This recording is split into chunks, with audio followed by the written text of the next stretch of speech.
الحمد لله نحمده ونستعينه ونستغفره ونؤمن به ونتوكل عليه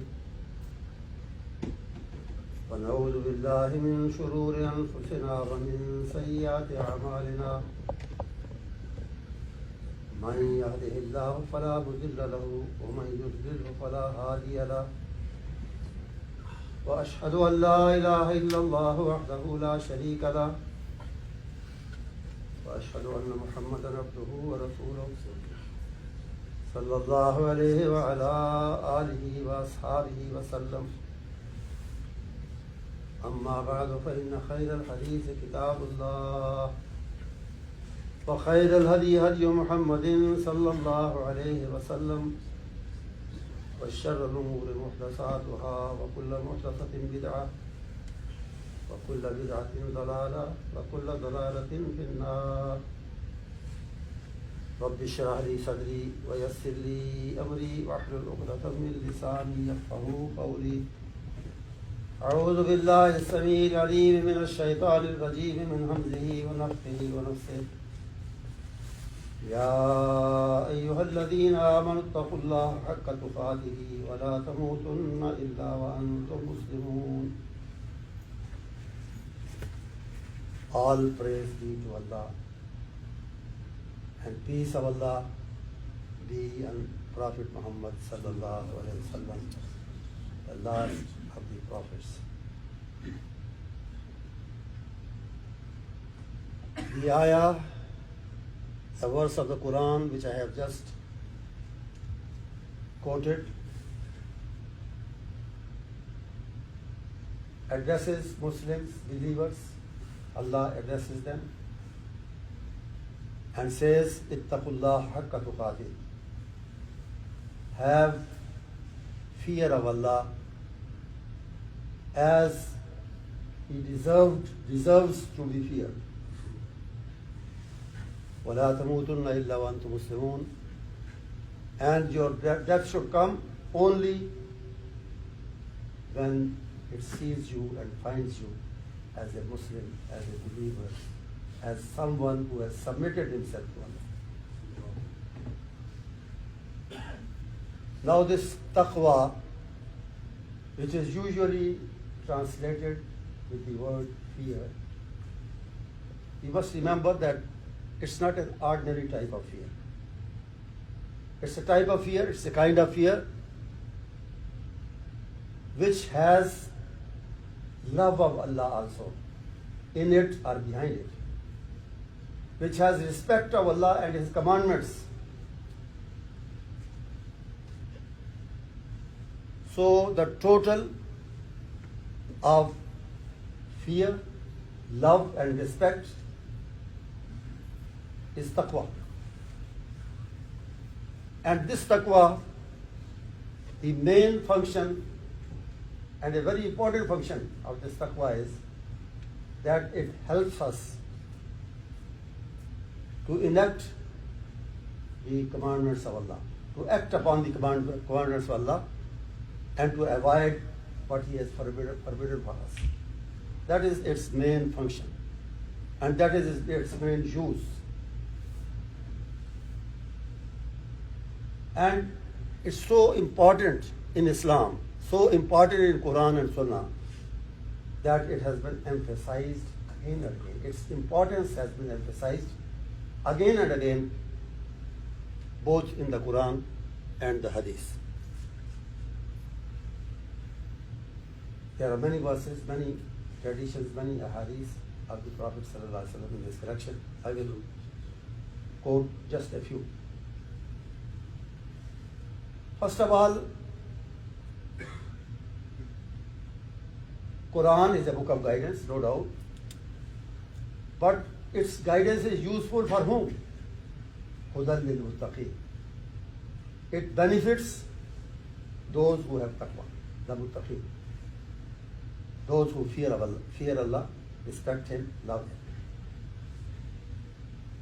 Then again, the Quran says, Inna Allah ma'al muttaqin. Allah is with muttaqin. His guidance and His support is for muttaqeen, for those who have taqwa. Again, inna Allah yuhibbul muttaqeen. Allah loves the muttaqeen. Allah likes those who have taqwa in their hearts. And they are guided by taqwa in all their actions. As for paradise, the Jannah, most of the promises made in the Quran about Jannah or for Jannah, they are meant for muttaqeen. Inna lil muttaqeena mafaza. Success is only for muttaqeen. Success in the hereafter. Success, the real success. The real success is for muttaqeen only. Jannah, uiddat lil muttaqeen. It has been made for muttaqeen. It has been prepared for muttaqeen. What else will we require to know the importance of taqwa and the place of muttaqeen in Allah? Similarly, the hadith. An-Nabi sallallahu alaihi wasallam, the Prophet sallallahu alaihi wasallam, was asked, Man akramun nas? Who is most respectable among people? And just as the Quran says, Inna akramakum taqwakum, the most respectable among you and the most respectable near Allah is the one who has taqwa, who is muttaqi and who has taqwa. Similarly, the same answer was given by Prophet sallallahu alaihi wasallam. Man akramun nas? Qala akramuhum atqahum. The most respectable among people is the one or those people who have taqwa. The muttaqeen, they are the most respectable, and they should be given this respect by others. Similarly, he was asked on another occasion, one of the companions asked him, Su'ila an aksare ma yudkhilun nas al-jannah. He was asked, what will cause people to enter? What will cause mostly, what will cause people to enter paradise? He said, Taqwallahi wa husnul khuluq. The fear of Allah, the taqwa of Allah, and good manners among you. Good social manners. These are the teachings. And there are many others, as I said. But how the Prophet himself, sallallahu alaihi wasallam, and the companions, how they acted upon these teachings, and how they realized the importance of taqwa, and how they tried to have taqwa in all their actions and throughout their life. There are many examples. The Prophet ﷺ sometimes would find a date, one date, tamar, on his bed, and he will try to eat it, or he would have intention to eat it, but then something will come to his mind. Maybe this tamar, this date is from sadaqah, and sadaqah is not good for me. Is not meant for me and my family. So he will throw the date aside and would not eat it, would not take it. Nobody is seeing, it's the time of night, nobody is watching, but he has taqwa in his heart, so he would not use this date. Similarly, his beloved grandson, the daughter of Fatima radiallahu anha, the elder one, Hassan, once came to the mosque. He was a small child, came to the mosque, and there was a heap of dates in the mosque, sadaqah, zakat, heap of mosques, of dates. So he was just a child. He came there, took one date, and tried to put in his mouth. the Prophet was sitting on one side. He came running. He came quickly, took out the date from his mouth, and said, "This is not halal for us. So even if you are a child, I will not allow you to take it, to eat it." This is taqwa. Then it is reported that many a times when he was leading the prayer, fi sadrihi azizun ka aziz al-mirjal, people could hear a sound coming out of his chest. And what was that sound? He was weeping with the fear of Allah in the salah, and he was also, at the same time, he was trying to control that weeping, that people may not hear it. He was also trying to hide it. It's only for Allah, not for people. So, because of that weeping and because of his trying to control it, there was a sound coming out of the chest. And the companions compared it to the sound coming out of the pot which is put on fire for cooking something. So something like that, a sound similar to that was coming from his chest because of taqwa, because of fear of Allah. And similarly about Umar radiallahu ta'ala anhu also, it's reported that sometimes, and many a times, he used to weep because of taqwa, because of fear of Allah, that I'm standing before Allah and I'm talking to him, saying something to him, and he's hearing it. So his voice, his similar voice of weeping, the Abdullah bin Shaddad, one of his companions, reports that it used to come even to the end of the mosque. To the end of the mosque, it used to come. People standing at the end also could hear the voice, the sound of his weeping. Abu Bakr radiallahu ta'ala,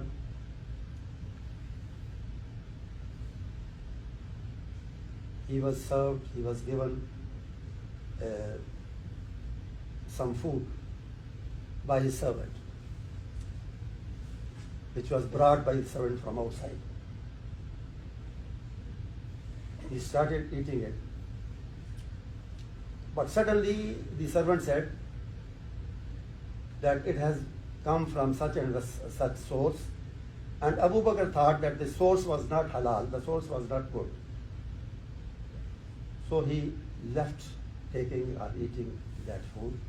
And not only that, whatever he had already eaten, he tried to bring it out by vomiting, by putting his fingers inside and struggling to take it out. Someone present said, when you took a few morsels or a few drops, few morsels of this food, you did not know that it was halal. You didn't know that it was not good. You did it unknowingly, unwittingly. So why do you try to vomit? And why do you try to take it out? He said, because I have heard the Prophet ﷺ saying, كُلُّ لَحْمٍ نَبَتَ مِنَ السُّحْتِ فَالنَّارُ أَوْلَىٰ بِهِ. Every particle of your body, every particle of the body which has been produced or which has been nourished by haram, is fit for fire only. It's only fit for fire and nothing else. So that's why I know I took it unknowingly, and Allah will forgive me for that, because I didn't know that it was not good for me. But still, I don't want that haram should stay in my body. So that is how the companions understood the importance of taqwa and how they try to imbibe it, inculcate it in themselves, in their life and in their actions. And then the Prophet sallallahu alaihi wasallam used to pray also that Allah may help him retain his taqwa and increase his taqwa. While in prostration in sajda, he will sometimes recite a dua, Allahumma aati nafsi taqwaha wa zakkiha anta khayru man zakkaha. Allahumma aati nafsi taqwaha. Oh Allah, give me taqwa. I need taqwa. I am in need of taqwa. And I request you, I beseech you to give me this quality of taqwa. Similarly, another prayer, he would supplicate sometimes, Allahumma inni as'aluka al-huda wal-tuqa wal-afafa wal-ghina.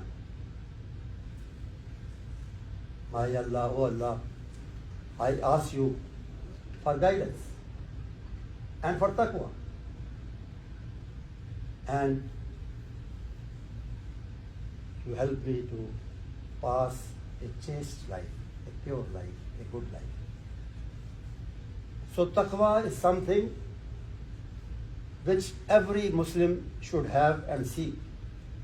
And taqwa is something for which every Muslim should try to have it, and also make dua to Allah, to supplicate to Allah that this great quality of taqwa may be granted to him. And as I said in the beginning, it's a key to success, real success. Real success is not that we think that we get in this life, in this world. Real success is the success of hereafter, the success of akhirah, the success of pleasing Allah, getting His Rizwan and getting His Jannah, getting His paradise. So the key to that ultimate, real, great success is taqwa. Because, as I said, it helps us to act upon what Allah has ordained, what He has commanded, and it helps us to refrain and stop from those things which have been forbidden to us. And there are many do's and don'ts in Islam, as you know.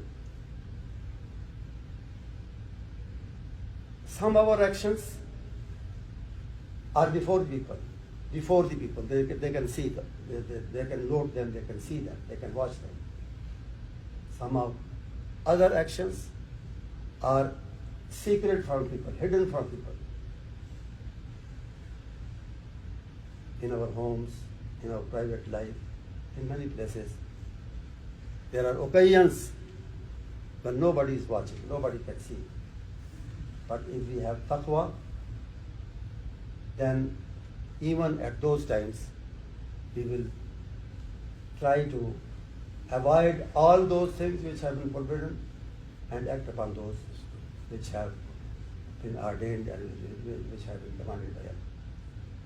As I said, the examples are many. Usman Raziyallahu anhu, when in his presence someone was being buried in a grave, and he was present and he was sitting beside the grave, he would start weeping and continue weeping. Then he was asked, what is the reason for this excessive weeping? He would say, Al-Qabr awwalu manzilin min manazil al-akhirah. This grave is not just a pit, it is the first step in our steps towards akhirah, in our steps towards qiyamah. And if we are successful in this first step, we can hope and we can expect from Allah that we will be successful, inshallah, in the following and in the coming steps also.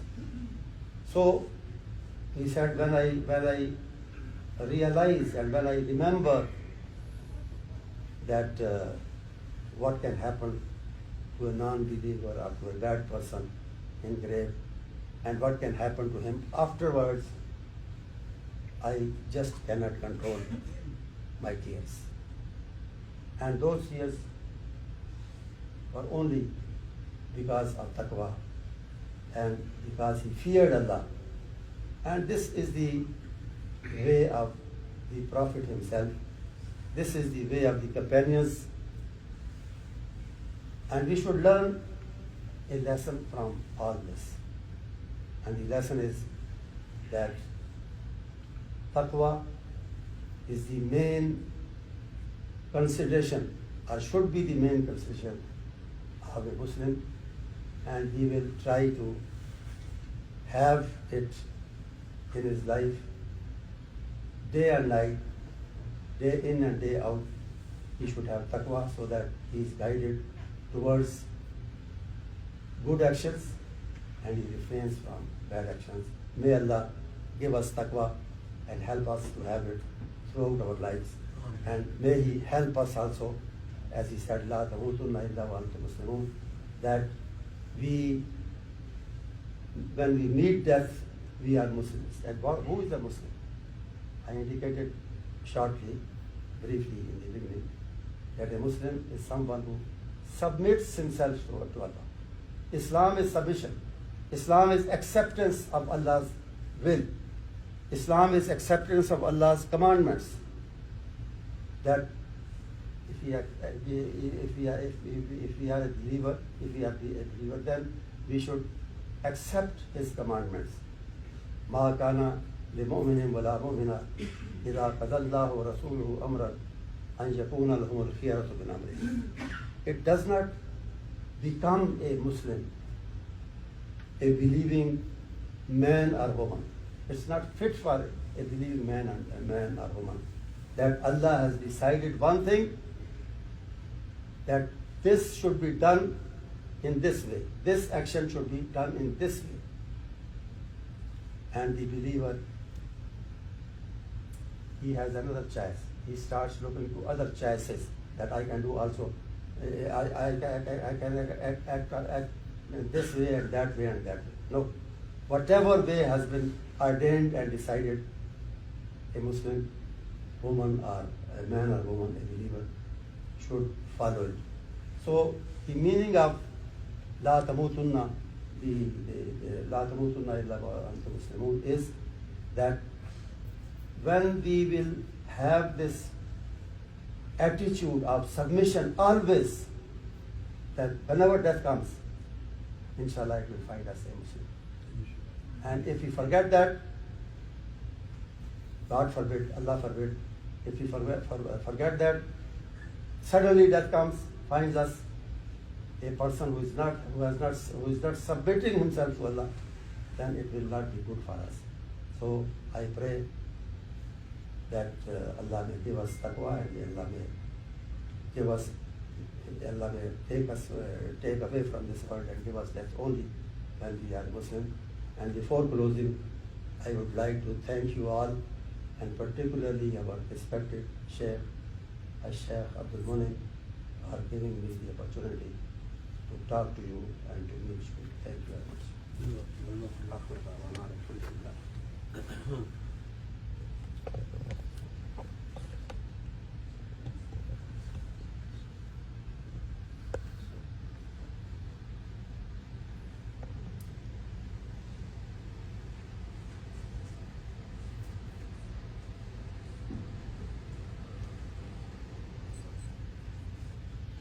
الحمد لله نحمده ونستعينه ونستغفره ونؤمن به ونتوكل عليه ونعوذ بالله من شرور أنفسنا ومن سيئات أعمالنا من يهده الله فلا مضل له ومن يضلل فلا هادي له وأشهد أن لا إله إلا الله وحده لا شريك له وأشهد أن محمدا عبده ورسوله اللهم صل على محمد وعلى آل محمد كما صليت على إبراهيم وعلى آل إبراهيم إنك حميد مجيد اللهم بارك على محمد وعلى آل محمد कमा बारकत अला इब्राहीम व अला आलि इब्राहीम इन्नका हमीदुम मजीद। रब्बना आतिना फिद दुनिया हसना व fill आखिरति हसनतन व क़िना अज़ाबन्नार। अल्लाहुम्मा अहसिन आक़िबतना fill उमूरि कुल्लिहा व अजिरना मिन ख़िज़्यि दुनिया व अज़ाबिल आख़िरह। रब्बना ज़लमना अनफुसना व इन लम तग़फ़िर लना व तरहमना लनकूनन्न मिनल ख़ासिरीन। अल्लाहुम्मा अइज़्ज़िल इस्लाम वल मुस्लिमीन। अल्लाहुम्मा अइज़्ज़िल इस्लाम वल मुस्लिमीन। रब्बना व आतिना मा वअदतना अला रुसुलिक व ला तुख़ज़िना यौमल क़ियामह इन्नका ला तुख़्लिफ़ुल मिआद। सुब्हान रब्बिका रब्बिल इज़्ज़ति अम्मा यसिफ़ून व सलामुन अलल मुरसलीन वल्हम्दुलिल्लाहि रब्बिल आलमीन।